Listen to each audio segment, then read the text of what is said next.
Now that we've covered strength training, we've covered foundational philosophy, we've covered plyometrics, let's talk about some actual drills that are going to get you better at running. So there are three that I'm going to cover that are pretty foolproof and they're scalable. That's the most important part.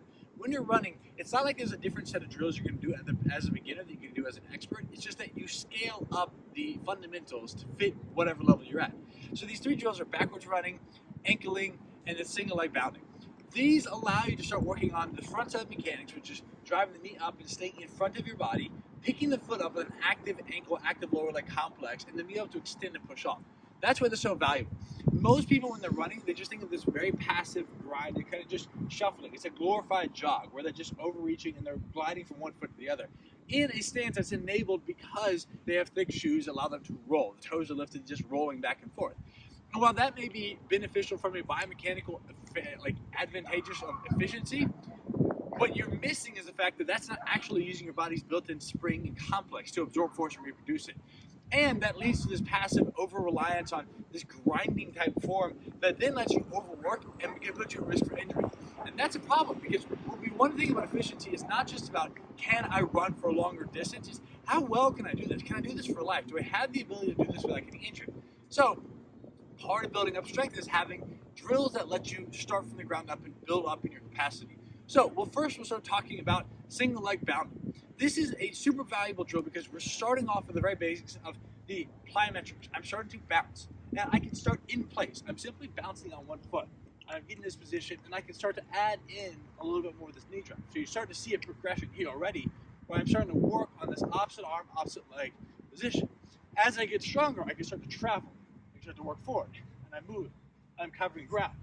Then I can start to turn around and say, as I get more advanced, I can take the same movement and sort of cover more and more distance and get to the point where I'm reaching and reaching and reaching and getting further and further with this idea of pushing off, extending, driving the knee. So I'm training this idea of pushing through the foot, picking this knee up. That's exactly what I'm focused on. So as a warm-up, as a prep, what you want to start thinking about is how can I start to get this plyometric field in? So the single leg jumping into a single leg bounding, that's going to be a progression. As we start to get more into the idea of picking up the foot, we don't want to overstride. People that run, they don't have the strength and hip flexors to be able to drive the knee up. They tend to overreach and they get stuck trailing behind. It's a lot of back chain mechanics where they're stuck here. That overextends the back and the hamstring, causes back tightness, and leads to hamstring irritation. So the solution then is to strengthen hip flexors and pull this up. So instead of back here, I'm up here. This lets me stay in this front position. The way we want to think about that is sort of practice picking the knee up. So it sounds simple, but this idea of ankling is simply picking the knee up. So we start thinking about, as I'm moving, I start bouncing back and forth. I'm just picking the foot up, right here. Just stepping over the ankle. That's the point of the ankling cue. Then as I get more speed and confidence, I can sort of pick up the foot higher and higher, get over the mid-calf, over the knee, and sort of think about this idea. I'm starting to cycle in this front chain dynamic. I'm cycling through the idea that I am picking up the foot and stepping over. Now, obviously, from most running, you're not going to get to this. You're going to stay in this place right here.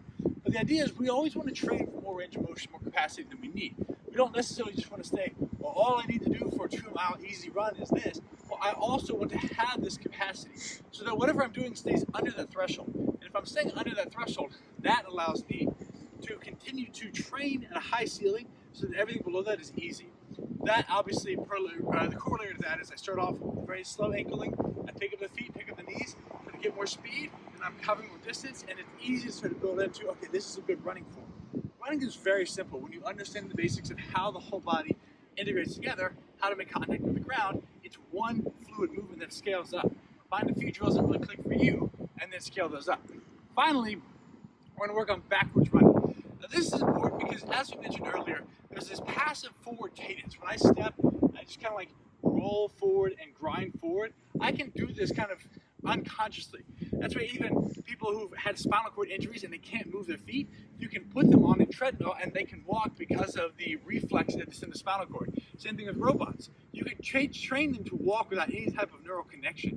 Now, that's a good thing because it allows us to reserve a lot of mental capacity while we're walking forward. But if it's unintentional because we're wearing shoes and block the feedback that we would otherwise adjust, we end up in a problem where now I'm grinding on passive tissue, bones and joints.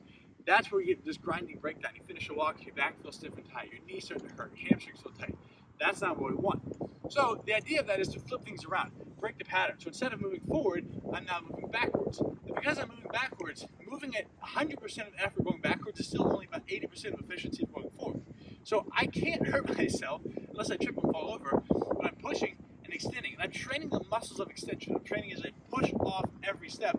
I push, and now I'm training the active muscles of the calf, the knee, and hip to extend. And obviously I can start with a walk, I can build up speed, I can start to open up to the point where I'm really covering ground in the sprint. And this is beautiful because, again, it's scalable. So these 3 drills are going to be your best thing to start practicing.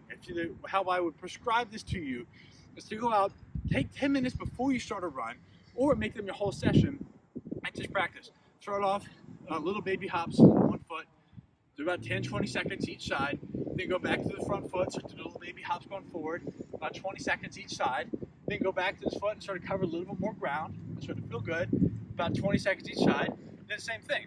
Start with ankling, little baby steps about 20 seconds, mid calf steps about 20 seconds, mid knee or knee high steps about 20 seconds, and I'll do this all moving in what feels confident and comfortable for you. Then same thing for backwards. Start backwards nice and easy, and then you start picking up about 1 to 2 minutes, go backwards. These are drills. Obviously do them after you've had a few minutes to just go through some movement and fluid warm-ups. I'll attach a link to a good warm-up below this, but you want to think about getting this as part of your routine to ingrain the pattern of running. Then when you go run, you don't have to think about as much you just perform. Next, we're going to talk about some of the finer parts of the running dynamic, like how to think about transit feet as you move. But once you have these drills down, the biggest lion's share of the mental information is stored in your body. The next part is just to go move and do it fluidly. But we'll talk about that next.